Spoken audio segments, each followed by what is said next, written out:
Et tournez avec moi à Luc. Luc 12. Luc 12.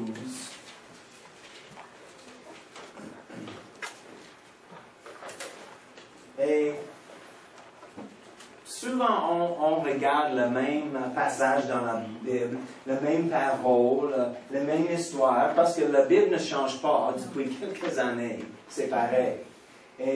Mais attention, parce qu'une ruse de l'ennemi est à dire « Ah oui, je connais l'histoire, j'ai déjà entendu ça. » Mais la vie chrétienne est une progression, un processus. Et on grandit en tout le temps dans la parole et dans notre foi. Et parce qu'on peut dire la même chose, on peut lire le même verset, mais quelques années, quelques semaines des fois, plus tard, on peut lire la même chose, entendre la même chose, et on peut recevoir une autre révélation. Pourquoi? Parce que nous sommes plus matures, j'espère, aujourd'hui qu'on était depuis 5 années ou l'année passée même. Et c'est le but, c'est le plan de Dieu pour nous de grandir dans la parole. Comme les enfants, par exemple, si on a un enfant de 3 ans et un enfant de 13 ans, on peut expliquer quelque chose et dire la même chose aux deux. Et ils entendent la même chose, mais ils reçoivent une autre chose. Même si on a dit la même chose à le garçon à 13 ans, quand il avait 3 ans, maintenant il a écouté la même chose, mais il est plus mature maintenant, et il reçoit une autre chose. Le même message. C'est le même avec nous, comme les chrétiens. Quand on grandit, on reçoit plus. Et la révélation qui coule de la parole de Dieu est sans fin. Et souvent, on pense, oh oui, mais je suis mature, je suis arrivé à une bonne place et je comprends beaucoup. Mais attention, il y a toujours plus en Dieu. Toujours plus. Amen. En Hébreux 4, il a dit que la parole de Dieu est vivante et efficace. Oui, amen. C'est pas juste informatif. Oh oui, j'ai déjà pris l'information. Non, non, c'est vivant. Jésus a dit lui-même, les paroles, il a dit, oui, que je vous ai dit, son esprit est vie. La parole vivante. Et quand on reçoit la parole, il devient vivant dans notre vie si on met en pratique. Amen. Donc, on va regarder Luc 12. On va commencer le verset 22. Excuse-moi. Jésus dit ensuite à ses disciples, « C'est pourquoi je vous dis, ne vous inquiétez pas pour votre vie. » Amen. Ne vous inquiétez pas pour votre vie, de ce que vous mangerez, ni pour votre corps, de quoi vous serez vêtus. Il a commencé encore, j'aime ça, n'inquiétez pas.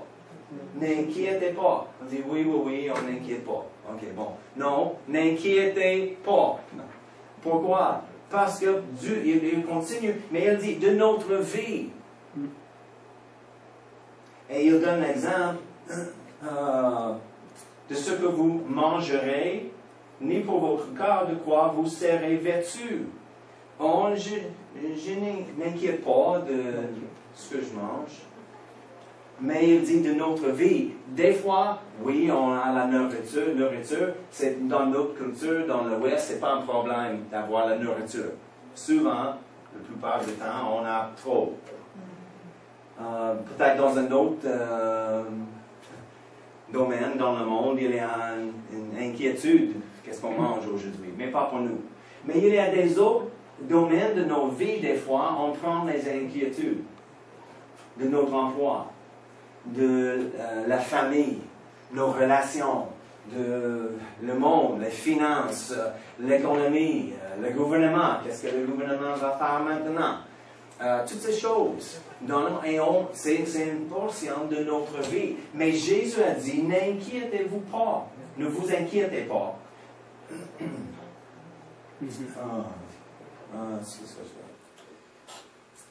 Pour votre vie, de ce que vous mangerez, ni pour votre corps, de quoi vous serez vêtus. La vie est plus que la nourriture et le corps plus que le vêtement. Considérez les corbeaux. Ils ne sèment ni ne moissonnent, Ils n'ont ni cellier ni granier, et Dieu les nourrit. Combien ne valez-vous pas plus que les oiseaux? Amen. Il a dit, hey, Jésus a dit, on a besoin de regarder les oiseaux. Juste prendre une pause et regarder les oiseaux et considérer les oiseaux. Ils mangent chaque jour, n'est-ce pas? Il n'a pas un jardin, il n'est pas capable de magasiner, d'acheter les choses, mais il ne se lève pas dans le matin et pense, oh, qu'est-ce qu'on mange aujourd'hui? Où on va trouver quelque chose? Non, il vit et il mange. Et Dieu, la Bible dit, Jésus a dit, Dieu prend soin des oiseaux. Oui. Chaque jour. Oui. Parce qu'il aime les oiseaux, sa création. Mais il a dit, nous sommes sa création plus importante, plus intime, plus chère. Dans son cœur, nous sommes la famille de Dieu et il va prendre soin de nous plus que les oiseaux. Et les oiseaux, même, des fois on achète, pas souvent. Non, nous ne sommes pas consistants vraiment. Mais de temps en temps, on achète un petit sac de nourriture pour les oiseaux. Et on met les choses et disparaît. Et peut-être quelques mois plus tard, on achète un autre et nourrit plus. Mais ce n'est pas les oiseaux qui arrivent et disent, ah, M. Cool n'a pas acheté la nourriture aujourd'hui, qu'est-ce qu'on fait? Oh non, il frappe à la porte, M. Cool. Où est la... Non, ce n'est pas des inquiétudes. Dieu fournit les choses pour les oiseaux parce qu'il prend soin des oiseaux. Et il a dit, pour nous, n'inquiétez pas des choses de notre vie. Souvent, on prend les inquiétudes et on prend une fardeau sur nous-mêmes de la vie parce qu'on manque vraiment la confiance en Dieu. On ne marche pas par la foi, mais on prend la responsabilité sur nous. Je suis le fournisseur de ma vie et pour ma famille. C'est ma responsabilité. Je suis le fournisseur. Je fournis tout pour ma famille. C'est ma responsabilité. Je suis le fournisseur, je pense que c'est le meilleur mot. Je suis le fournisseur. Et si je ne fournis pas les choses pour la famille, c'est pas bon. C'est un grand fardeau pour moi. Je travaille très fort pour donner les choses à ma famille. Oui, c'est notre responsabilité. On a besoin de prendre soin de notre famille que Dieu nous a donnée. Mais en même temps, ce n'est pas moi. Nous ne sommes pas la source de la famille. Ce n'est pas vraiment notre responsabilité. Oui, on a une responsabilité dans un sens, mais on a besoin à dire Dieu est notre source.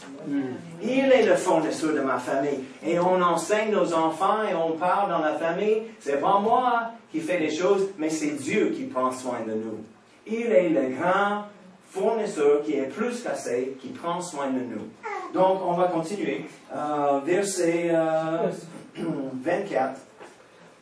Luc 12, 24. Considérez les corbeaux. Ils ne sèment ni ne moissonnent. Ils n'ont ni cellier ni granier. Et Dieu les nourrit. Combien ne valez-vous pas plus que les oiseaux? Qui de vous, par ses inquiétudes, peut ajouter une coudée à sa taille? Si donc vous ne pouvez pas même la moindre chose, pourquoi vous inquiétez-vous du reste? Amen.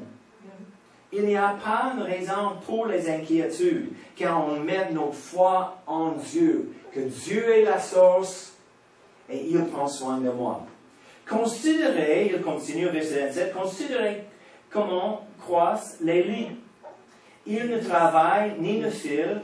Cependant, je vous dis, Salomon, même, dans toute sa gloire, n'a pas été vêtu comme l'un d'eux. Si Dieu revêt ainsi l'herbe qui est aujourd'hui dans le champ et qui demain sera jetée au four, à combien plus forte raison ne vous vêtira-t-il pas, gens de peu de foi? Il a dit encore, ok, regardez les oiseaux, regardez les lits, les fleurs dans le champ sont là aujourd'hui et on est, oui, les lys. Et c'est pas là. En hiver, c'est fini. Et c'est intéressant, l'année prochaine, les fleurs sont là. Mais ce n'est pas les fleurs rafraîchies de l'année passée. C'est les nouveaux. Ils repoussent et c'est nouveau. Chaque saison, il revient nouveau. C'est incroyable. Quelqu'un dit, c'est une bonne nouvelle pour les femmes. Chaque saison, une nouvelle, c'est pas juste rafraîchir les choses de la saison passée. Mais il a dit, considérez les listes, les fleurs. Il prend soin des choses. Et pour nous, c'est rien. C'est rien de considérer ça. Oh, c'est juste la fleur. Mais Dieu prend soin. Il a planifié leur vie, même si c'est court. Et nous avons plus de valeur comme une fleur qu'une fleur ou un oiseau, les animaux. Amen. C'est nous, dans le cœur de Dieu. Il dit, et vous, verset 29, et vous ne cherchez pas ce que vous mangerez et ce que vous boirez, et ne soyez pas inquiets. Car toutes ces choses, ce sont les païens du monde qui les recherchent. Votre Père sait que vous en avez besoin. Cherchez plutôt le royaume de Dieu et toutes ces choses vous seront données par-dessus. Il a dit, et vous ne cherchez pas ce que vous mangerez. Il a dit, ne cherchez pas les choses concernant ta vie dans le monde. Mais c'est au contraire dans le monde, c'est la seule chose qu'on fait. On cherche nos besoins, on cherche les choses pour ajouter dans nos vies, on cherche toutes les choses pour être dans nos vies, pour remplir notre vie, pour rencontrer les besoins dans la famille. On cherche les choses, on cherche. Mais Jésus dit, ne cherche pas les choses. Pourquoi? Parce qu'on prend cette responsabilité sur nos épaules, vraiment. C'est ma responsabilité. Si je ne fais pas, qui va faire? Qui va prendre soin de ma famille? Non, nous ne sommes pas la source, vraiment. Oui, on a besoin d'avoir un emploi. C'est la volonté de Dieu. On travaille. On mange. Amen. On paye les factures. On paye l'hypothèque ou les choses dans nos vies. Mais, à l'autre côté, c'est pas notre salaire, c'est pas la source de notre vie. On pense souvent, nous sommes limités à cause de notre salaire. J'ai entendu un témoignage d'un couple qui a aimé de s'aimer, récolter, donner dans le royaume de Dieu, fournir les choses pour les missionnaires, donnant tout le temps. Mais il a lutté avec leurs finances au début, il a lutté. Mais il a monté un niveau après un autre, plus haut, il donnait plus, il a récolté, il donnait plus des choses. Et il a témoigné, après un temps, il a donné plus que leur salaire. Je dis, comment tu peux donner plus que ton salaire? Parce qu'il y a des autres sources que Dieu a données dans leur vie. Leur emploi était une chose et leur salaire.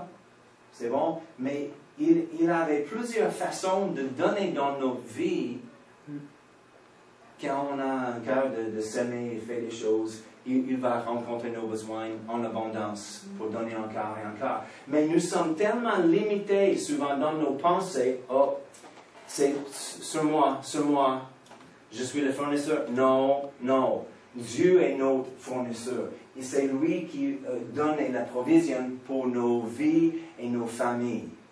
Amen. Même en abondance, plus que notre salaire, plus que notre emploi. C'est pas dire qu'on a besoin d'avoir 3, 4 emplois pour gagner plus et plus. Des fois, c'est dans la chair. On calcule les choses dans nos têtes. OK, si j'ai fait ci et ça, je travaille quelques heures pendant la journée, on calcule tout. C'est pas grave. On a besoin d'avoir une bonne éthique de travail. Work ethic. Éthique de travail. C'est bon, c'est nécessaire. La Bible enseigne ça. Mais c'est très bon. Si quelqu'un n'a pas ça, il y a un problème vraiment. Oh, je ne vis pas la foi. Oh, on a besoin de travailler aussi. Mais il y a un équilibre dans les choses. Oui, on travaille et on vit par la foi aussi. Pas juste tout calculer dans notre intelligence et le raisonnement dans le naturel où on va gagner l'argent pour payer les factures. Non, on fait les choses que Dieu a mis dans nos cœurs, on travaille des choses et on marche par la foi pareil. et croire en Dieu.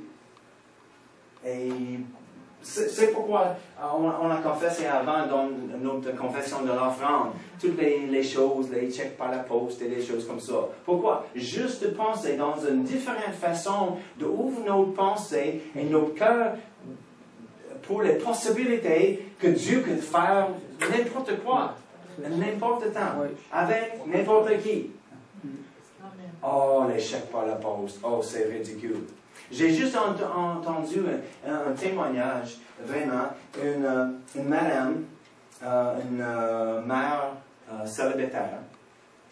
Et elle avait 2, 3 petits-enfants. Elle était célibataire. Elle a travaillé, elle a lutté avec les finances en tout temps. Mais elle a entendu le message de la provision de Dieu. Elle est plus cassée des choses. Et c'était dans son cœur de donner plus et de s'aimer, de commencer de s'aimer pour une récolte, de monter plus haut dans sa foi et les choses. Mais elle avait une habitude à dire je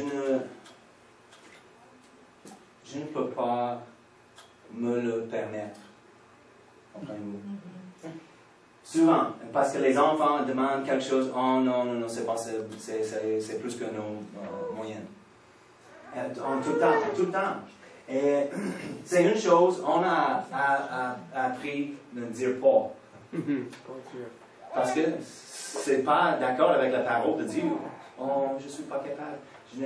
Je manque. Non, il a dit, on ne manque de rien. On ne manque pas des bonnes choses dans notre vie. Parce qu'il est fidèle, il est plus qu'assez. Il est Jéhovah Jireh. Amen. Donc, elle a pris ça et le petit enfant, une fille, a demandé pour un vélo. Elle a vu un vélo, elle a dit, oh, j'aime ça, je voudrais le vélo. Tellement, maman. Et elle a commencé à dire, oh non, c'est plus que nos moyens. Et elle a dit, oh, non. On va prier pour ça. Si c'est dans ton cœur, on va prier, demande Dieu. Et elle a enseigné l'enfant d'employer sa foi pour ça. Et je vais prier d'accord avec toi pour ça. Ils ont prié et maman a demandé à la fille, est-ce qu'il y a quelque chose dans ta vie que tu peux semer? Et immédiatement, la petite fille a pensé quelque chose, elle peut donner à son ami. Elle joue avec en tout temps. Elle a donné quelque chose, juste comme une semence, une petite chose, un jour, quelque chose. Et ils ont remercié Dieu pour les choses. Et 2-3 semaines plus tard, une lettre est arrivée par la poste d'une personne il n'y avait pas un temps de recevoir une lettre de cette personne. Et dans la lettre était un chèque écrit à la fille. C'est jamais arrivé comme ça. Mais soudainement, par la poste, il y a un chèque dans la lettre pour la fille. Et ils ont pris le chèque, pris l'argent pour ça. Et dans la même semaine, le vélo, elle a voulu, était à rabais, juste 2 blocs de la maison. Elle a acheté avec l'argent et elle a fait un vélo pour le retour. Et maintenant, la fille, elle sait dans sa vie que Dieu est le fournisseur de sa vie. C'est pas Père Noël qui a fourni les choses, c'est pas le lapin du parc, c'est pas maman non plus, ou grand-père, mais ils ont prié et Dieu a entendu et il a répondu de leur foi et elle a reçu. C'est incroyable. Donc, c'est bon de n'inquiète pas des choses de notre vie, mais mettre notre confiance en Dieu, parce qu'il est le Dieu qui prend soin de nous. On va regarder juste, tournez à 1 Pierre. 1 Pierre.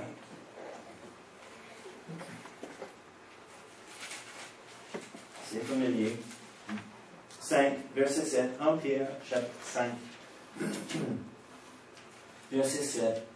Il a dit, et déchargez-vous sur lui de tous vos soucis, car lui-même prend soin de vous.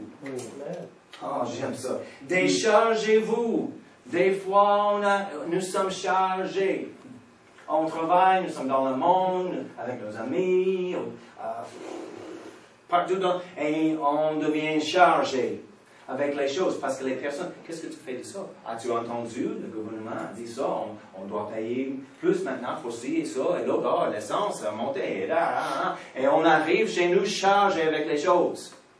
On peut rester comme ça, mais on a un choix. Pierre a dit, déchargez-vous sur lui de tous vos soucis, car lui-même, j'aime ça, Dieu, il, lui-même, prend soin de vous. Il n'a pas donné, oh non, je vais prendre soin de toi. C'est pas comme une grande compagnie, on ne voit pas le chef jamais. C'est toujours quelqu'un plus bas qui parle avec nous. Non, Dieu lui-même prend soin de nous. C'est pourquoi on peut décharger tous nos soucis sur lui. Chaque fois un souci arrive, non. Dieu est ma source, mon fournisseur. Merci Seigneur, tu rencontres tous nos besoins selon ta richesse en gloire en Jésus-Christ. Amen. Amen, amen. La dernière chose, Jean 14, verset 27 dit, je vous laisse la paix, Jésus a dit. Je vous donne ma paix, je ne vous la donne pas comme le monde donne, que votre cœur ne se trouble pas et ne se laisse pas effrayer. Pourquoi on a la paix de Dieu? Quand on décharge nos soucis sur lui, on peut prendre dans la place de nos soucis la paix de Dieu. Que votre cœur ne se trouble pas et ne se laisse pas effrayer. Une autre traduction dit, ne soyez pas troublés et n'ayez aucune crainte en votre cœur. Ne soyez pas troublés. Donc, on peut être troublé, mais on dit ne soyez pas troublés. Une autre traduction en anglais, souvent on dit, ne laissez pas vos cœurs soient troublés. Ne laissez pas votre cœur soit troublé. Donc, si notre cœur est troublé, c'est parce qu'on l'a laissé. Mais on peut décharger nos soucis et garder la paix de Dieu dans nos cœurs. Même en face de l'économie, les choses, non. Dieu est notre source. Donc, quand la nouvelle et les choses dans le journal disent, oh, c'est les pourcentages, c'est les statistiques. Oui, et dans les statistiques, combien de personnes qui est inclus dans les statistiques croient en Dieu vraiment selon la parole comme leur source et leur fournisseur? Pas beaucoup si il y a même une personne. Non, mais les statistiques ne s'appliquent pas pour nous parce que c'est notre statistique. Toujours en triomphe, il nous conduit. Nous avons la victoire en Jésus-Christ. Il fournit tous nos besoins en tout temps. Donc, c'est juste le commencement. On va, peut-être 2-3 semaines, on va parler au sujet le fournisseur. Parce que je sais, il y a quelques-uns qui cherchent parmi nous un emploi maintenant. Et c'est juste un encouragement. On va croire ensemble en Dieu et sa provision pour toute notre Église, pour tout le monde travaille avec un bon emploi. Amen. Donc on va prier. Merci Père éternel, merci pour ta parole, que tu es notre fournisseur et tu prends soin de nous chaque jour, Seigneur. On met notre confiance en toi, on décharge nous-mêmes, décharge tous nos soucis sur toi, Seigneur, et on prend la paix, car tu es en contrôle, parce qu'on te donne la contrôle de notre vie. Tu es vraiment le Seigneur de nos vies. Et on te remercie. Alléluia. Oh, tu es fidèle et bon en tout le temps, Seigneur. Sois glorifié dans nos vies, Seigneur. Et on va témoigner toutes nos vies de ta fidélité, ta bonté et les choses que tu nous as données et faites pour nous. Dans le nom de Jésus. Amen.